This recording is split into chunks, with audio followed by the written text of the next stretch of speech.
Good afternoon again.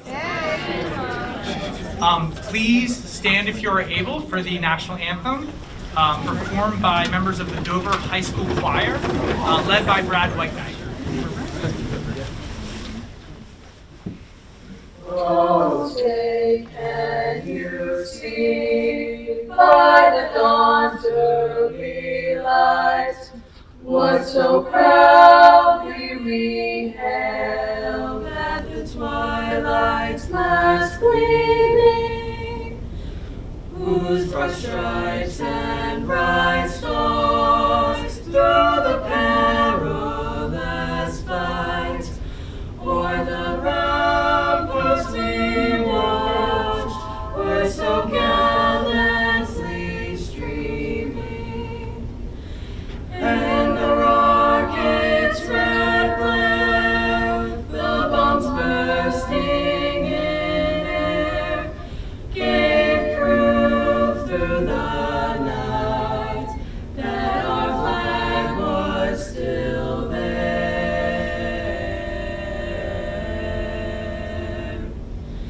Oh, say does that star-spangled banner yet wave o'er the land of the free and the home of the brave?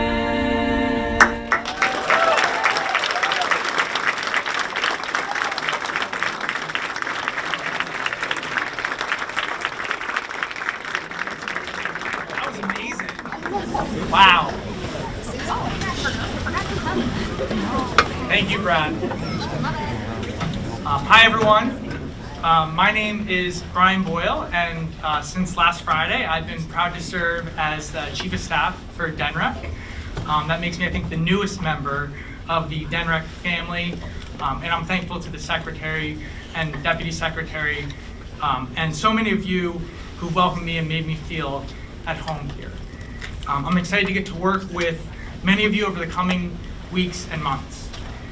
Unfortunately, yesterday we lost a member of the DNREC family. Senior Corporal Barry Wheatley of our Natural Resources Police passed away yesterday afternoon at his home in Millsboro. Senior Corporal Wheatley joined DNREC's Environmental Crimes Unit in 2023 after a more than 20-year career with the Millsboro Police. Please join me in a moment of silence as we remember Senior Corporal Barry Wheatley.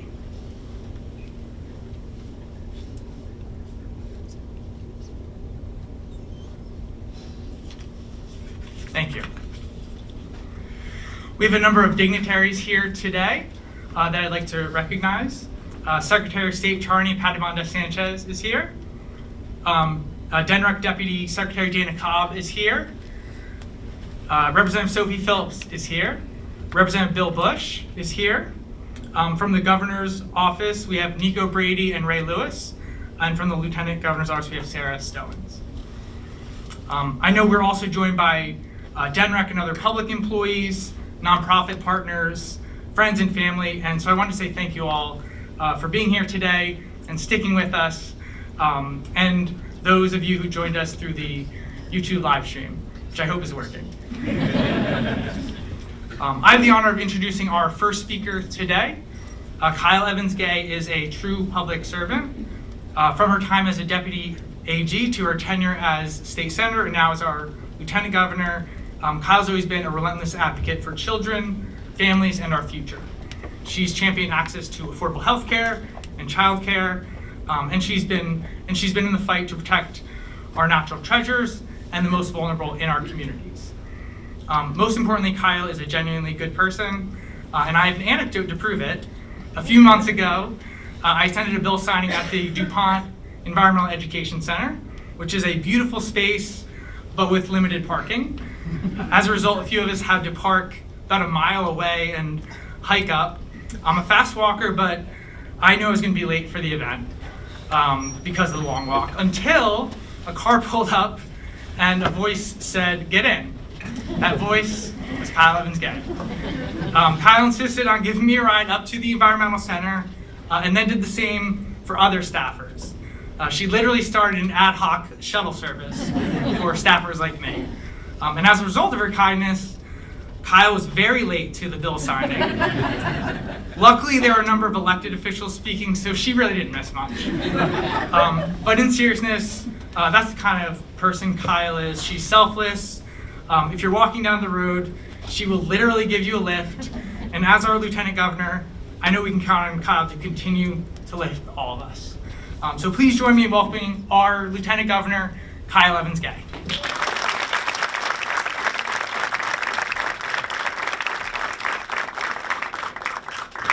Thank you so much. I had forgotten about our little adventures in Wilmington. I'm looking into getting one of those little stickers for my car. I am just so incredibly pleased to be with you all today to celebrate a momentous occasion for this department and for the individual who is going to take the lead. We'll pretend he hasn't already, just for the time being. I'm grateful to be invited to say just a few words about a person who has been a leader before my time and who has been a partner for me in helping me learn how to lead in the spaces that I've been privileged to do so. I like to think of myself as the opposite of Greg, though. He's been around forever. I'm kind of new on the block. But one thing that, I always joke, of course, that it was not easy coming in 2020 in the middle of a pandemic to try to represent a lot of individuals in my community, to make sure that I was doing the best by our state. And it, as you may tell from, I hope everyone can see me, sometimes people actually literally didn't know I was the senator. And I was asked many times, are you old enough to be doing this? And I felt a little out of place until I met Greg, because he also understands what it means to be carded on occasion. Greg, I know, has been around since at least the DuPont administration and hasn't changed at all since then. So thank you for seeing me as not only a person trying to lead, but also helping us as the Senate, and of course now in the Lieutenant Governor's office, do what is best on behalf of Delawareans. Greg has worn many hats over the years, and I was pleased to be able to walk in and meet people who have shared those experiences with him today. It is a mark of a true public servant that Greg raises his hand and asks to run into the fires that state government creates for itself. I'm not suggesting this is one of them, but I do know that with this opportunity, Greg will have the ability to make his mark in such an enormous way, not only for the rich natural history of our state, which we all have sworn to uphold, but also for each and every one of you and all of us in state government who know that we can call Greg to ask the smallest question or to strategize about the biggest issues facing our state. It's my absolute pleasure that we're going to be able to work together. And it's my absolute pleasure to introduce a man who I do not know the full biography of, except for to say he is the best Lieutenant Governor we've ever had in the state of Delaware. But our former Lieutenant Governor, former Attorney General Matt Denn, brings with him years of experience in the public and private sector. As a fellow attorney, he has helped guide me on my path from attorney to public servant. And I know he shares my enthusiasm for the work that we have ahead. So it's my pleasure to introduce Lieutenant Governor, Attorney General, Mr. Matt Denn.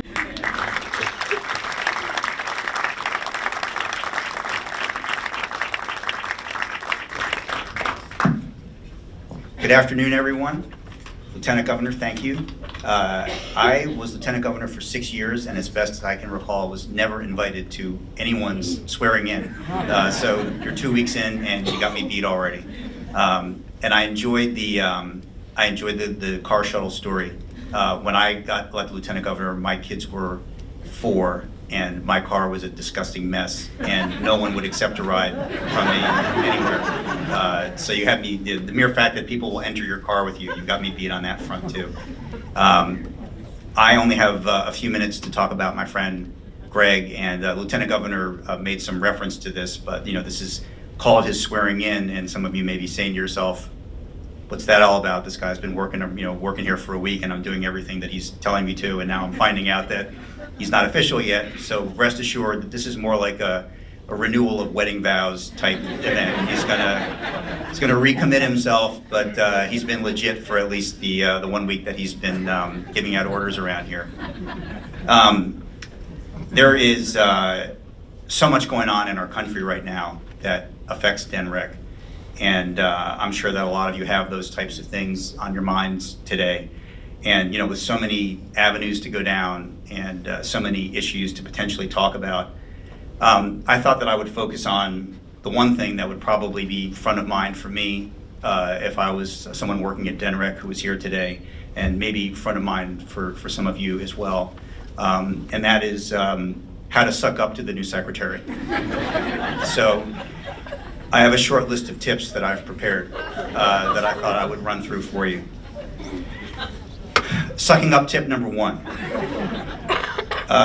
Protect this agency by doing your job really well. One of the reasons that Greg is going to be a great leader for DNREC is the reverence that he really has for the agency, for the mission, for the staff that work here, for the role that it plays in a state that he and his family have lived in for a long time and have called home. He just cares a lot about how DNREC is viewed by the public that it serves. And that in turn, as you know, is largely a function of excellent staff work from everybody every day. So that is tip number 1. Sucking up tip number 2. Treat other people with respect and with kindness. And this is actually a lesson that Greg's father taught me when Greg and I were both working for a newly elected governor about 20 years ago. I did not exactly have a light touch at that time in my life, and at some point, as Greg related it to me, his dad pulled Greg aside and said, "Has Matt ever tried being nice to people?" And so Greg at the time passed that along. You remember? Say, I said that.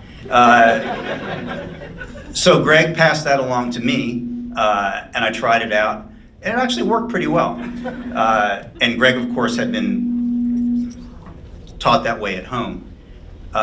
So Greg makes firm and thoughtful decisions about things. He's probably better than anybody that I have ever known at figuring out how things are going to play out around the long run, what's around different corners, and making the right decisions based on that. But he is always respectful about how he shares those decisions with other people. And he's been in so many different jobs over decades in state government where he has had to say no to people on a whole variety of fronts. And in spite of that, you would be hard-pressed to find a person anywhere in the state who has a bad word to say about him. And that's largely because of the way that he treats people. And he expects the same from people who work for him. And that philosophy extends to how people treat each other in the workplace. Sucking up tip number 3.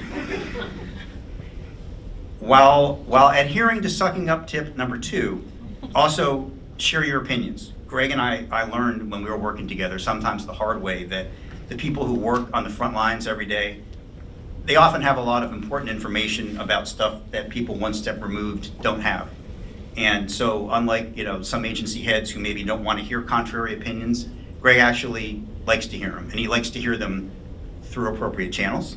And once a decision has been made, he likes for everybody to be rowing in the right direction, but he's incredibly collaborative in terms of how he makes decisions. Finally, sucking up tip number 4.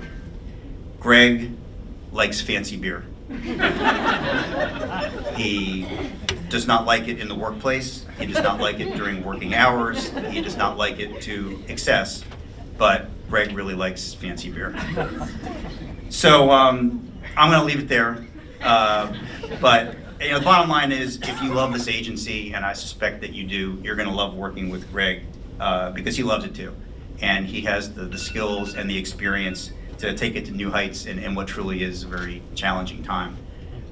So I think at this point, with the knowledge that even if we mess this up, you're already sworn in anyway, I would like to invite him to come forward and be sworn in.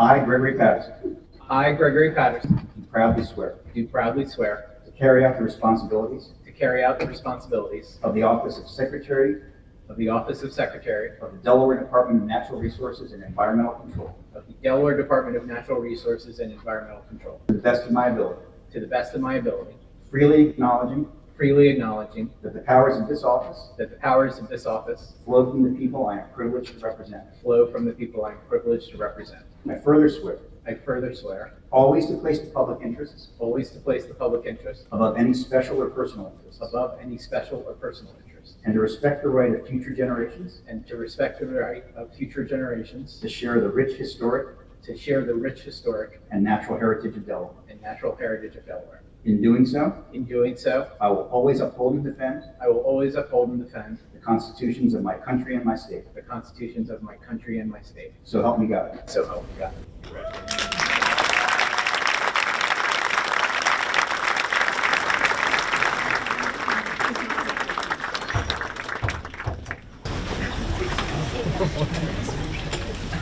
Well, thank you all, and thank you to both of you. As I start, let me also acknowledge the passing of Senior Corporal Barry Wheatley and express condolences to his family and also to his colleagues here at DNREC. I know from Chief Klein that DNREC officers and others from the Sussex law enforcement community have rallied around the family and provided them support and honor over the last day or so, and I thank them for that. And I want to thank all of you for being here. I want to start by recognizing my family, my wife Sarah, who's made my public service possible, my daughter Wyatt, whose idea it was for me to be sworn in on her green Bible that highlights passages that speak to caring for the earth. My daughter Laurel and my honorary daughter Juliana couldn't be here because of college and work, but my parents, Gary and Betsy Patterson, are here. They raised me just a few blocks away from here and didn't try to talk me into law or medicine or finance or something that might make me more money than journalism and then government. And my Uncle Jay and Aunt Kathy are here as well from Baltimore, so thank you for coming over. I am also happy to share this moment with all of my new and old colleagues at DNREC and with people who've been part of my 26 or so year career in state government.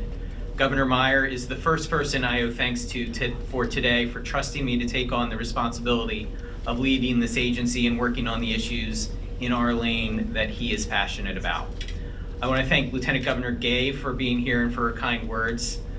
We've known each other for a little while, as she said, and I've gotten to know her smarts and her heart, and it has been gratifying to watch her become a state senator and now our lieutenant governor. And I want to thank Representative Bush and Representative Phillips and Secretary Padabanda Shah. I'm going to get it right. Padabanda Sanchez for being here as well. I cannot talk about leaders I've worked with and for without talking about my friend Matt Denn, who swore me in. Matt and I met as young guys, as he said, working on statewide campaigns in the late 90s, and then were the youngish guys working in Governor Minter's office starting in 2001. And then Matt got himself elected to his first statewide office in 2004. And once I went to work for him there, I remember being somewhat confused and slightly dismayed that we were now the ones in charge and wondered, where did the adults go? At the insurance department with Matt, my title was advisor to the commissioner, and then later at the Department of Justice, it was chief of staff. But my real job was to listen to the 6 new ideas Matt had before breakfast each day and convince him we probably couldn't accomplish them before lunch. Every single day. Flash forward to today, and I am having some deja vu to those times. When I arrived on Friday and sat in my first meeting with the division directors, I walked into a room where everyone was looking at me and waiting for me to start, and I wondered, wait a minute, where did the adults go? But as we went around the table and discussed the pressing and challenging issues in each division, I realized that thanks to my experiences, I had an understanding and a history with almost all of them, and I have ideas about how to take them on and deal with them. So in our first 4 days on the job, I've already become the guy sending Dana and Brian Saturday morning emails and Sunday night emails and early morning texts with the things I want to meet about first and accomplish each week and decide each day. And maybe now I can have a little grace for my friend Matt, because I understand he wasn't just trying to drive me crazy all those years, but rather he felt that when you are trusted with a responsibility like he had then and like I have now, you feel an urgency and an excitement about getting things done. So what are we going to get done here at DNREC? Importantly, what do Governor Meyer and Lieutenant Governor Gay want us to get done? As I had conversations about taking on this role, there were a few topics that we discussed. First, dealing with the realities of climate change and all the challenges it poses to the lowest lying state in the country. We will be working not only to protect and preserve our coastal communities, but also to address the causes and lessen the impacts by reducing emissions and transitioning to clean energy. As I said in my confirmation hearing last week, we can't responsibly spend time and resources protecting our coastal residents from sea level rise and flooding and not take steps to prevent the coastal residents 20 and 50 years from now from having it worse than we do now. Governor Meyer and I talked about environmental justice. DNREC has made strides in this area and needs to keep going. The agency needs to engage more, be present more, be listening more in the communities where longstanding environmental issues exist. From my perspective, environmental justice efforts in DNREC need to be as much internal as external, with employees whose job isn't just to go out to community meetings, but to be in constant conversation with the divisions and programs and all of you as you do your work to help you maintain robust engagement with those communities and all communities as part of their day-to-day work. Another area is permitting. DNREC has a critical role to play in protecting and preserving our state's resources, and that is why we have laws and regulations and permits in many areas that must be carefully considered. We will work together to find ways to handle permits in a way that is more efficient and predictable, and hopefully in ways that reduce the stress many of the staff who work on them have felt. There are a number of opportunities for improvement, and one lies in putting some permitting decisions back in the hands of the program staff who are the subject matter experts. The other focus the governor asked for is on you, the employees of DNREC. He has heard, as I have, that many folks here feel overworked and underappreciated. As I told the Senate last week, I know from experience that DNREC is full of dedicated and knowledgeable state employees that an agency leader should learn from while also guiding and managing them. Making decisions on the myriad issues this agency faces requires gaining an understanding from all of you of background options and consequences while providing the expectations of and perspective of the governor and lieutenant governor, legislators, stakeholders, and the public. Your work is the only way to accomplish everything our agency needs and wants to accomplish. I will admit, the first time I went into an agency management position years ago, I may have thought that my job was telling employees what to do. But as I learned the breadth of what that and other agencies do and how hard employees work and all the challenges that you face, I realized that my job was to give staff the tools they need to succeed while providing guidance and perspective on what the governor and the legislature and the public hope we will do. For me, managing an agency is not a top-down exercise in dictating a path. It is being a bridge, a connector, sometimes a mediator between all the interests involved, including and especially the employees who are the experts and implementers in what we do. I was here at DNREC as Chief of Staff for 2 years, but I was only here for a few weeks before COVID hit and shut everything down. And later, I was redeployed to public health for 4 months to help there. So I feel like I was cheated in a way because I didn't get much of a chance when I was here before to visit most of the places up and down the state where DNREC works and to see firsthand what you do and how you do it. I'm not missing that opportunity again. So I will be putting an emphasis this year on experience the breadth of what DNREC does. My first Field Trip Friday, or possibly hashtag Field Trip Friday, can workshop it. This week will be to the Indian River Inlet to see the remarkable work done by the Watershed Stewardship Division over the last few months to replenish the beach, restore the dunes, and protect Route 1 from future storms. The effort of DNREC staff and contractors last summer and fall, trucking in sand 6 days a week for almost 4 months after the August dune breach, while planning, permitting, and problem solving occurred on an emergency basis for the replenishment project. That is a perfect example of the dedication of DNREC employees. I'm excited to try and get out of the office every Friday and come spend some time with employees, seeing what you do, and asking how we can help you do it better. Speaking of hardworking DNREC employees, I want to thank Dana Cobb and Brian Boyle for being my partners on this new adventure. Brian came from Newcastle County and got thrown in the deep end the last few days, but is doing fine so far. He has a passion for environmental issues and has the same excitement to learn about the work being done here as I had, and as you will soon learn. Dana and I, where'd Dana go? There she is. Dana and I arrived at DNREC close to the same time 5 years ago. It was her first time in state government, and I got to be the grizzled veteran telling her how things actually worked, while she was and is the energetic expert who actually knows about chemistry and energy and climate and all that sciencey stuff. Plus, she may have been the first one about a year ago or so to suggest that I might make a good DNREC secretary. I am now the DNREC secretary, and it remains to be seen whether I will be a good one or not. If I am, I'm sure it will be because of Dana and Brian and because of the division directors and senior staff who have enthusiastically welcomed me back before saying, I have a few issues we need to talk about. And because of the office of the secretary staff, Amanda and Brandon and Elizabeth, who are helping me figure things out, and especially and mainly because of all of you here in the DNREC-verse. So thank you to everyone in advance, and I look forward to working with you. Thank you very much.